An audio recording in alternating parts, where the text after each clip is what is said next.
Министерството за образование и наука го презентираше конкурсот за запишување ученици во јавните средни училишта за учебната 2021-2022 година во Македонија.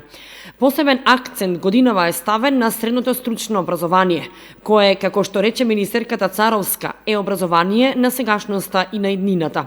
Апелираше учениците да се запишат во средните стручни училишта. За таа цел ја реализираа и кампањата Учи паметно, работи стручно, преку која се воспоставува врска и соработка помеѓу училиштата и приватниот сектор. Прв пат конкурсот е донесен во социјален диалог со локалните самоуправи и со реалниот сектор. За таа цел, Средното општинско училиште Гошо Викентиев воспостави соработка со повеќе фирми од Кочани и Виница, со што од 10 планирани паралелки, годинава 3 ќе бидат дуелни. Денес во дневниот весник Слободен печат и на веб страната на Министерството за образование и наука е објавен конкурсот за запишување на ученици во прва година за учебната 2021-2022 година. Нашето училиште распиша конкурс за формирање на 10 паралелки, од кои 5 во електротехничката струка, 4 во машинската струка и 1 паралелка во сообраќајната струка. Од овие 10 паралелки, 8 се со 4-годишно образование, а 2 со 3-годишно образование.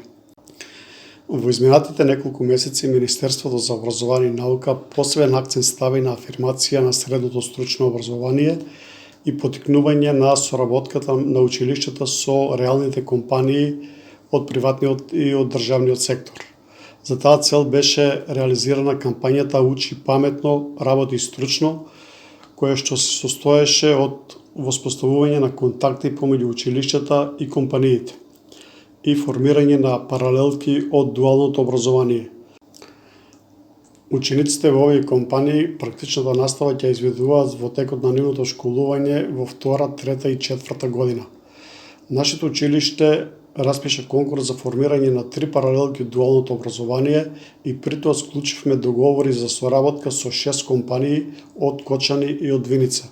Тоа се компаниите Amphenol Technology Македонија, Electro-Hertz Кочани, Ruен Inox Автомобиле и Техком Кочани, и од Виница се компаниите Mac Progress и Електровин.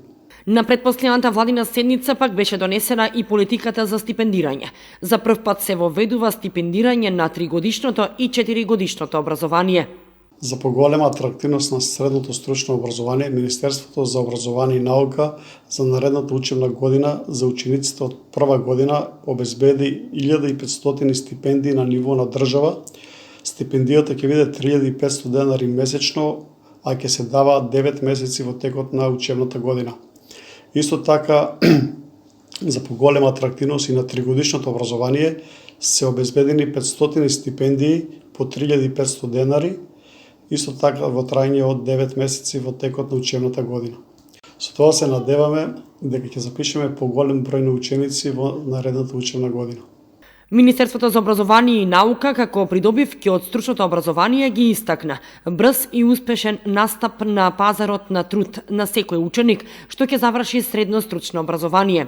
Добра основа за понатамошна високообразовна надградба, гарантирана добра заработка и финансиско самостојување на младите кои побрзо може да дојдат до работни места и компаниите добиваат подготвени и веднаш вработливи кадри.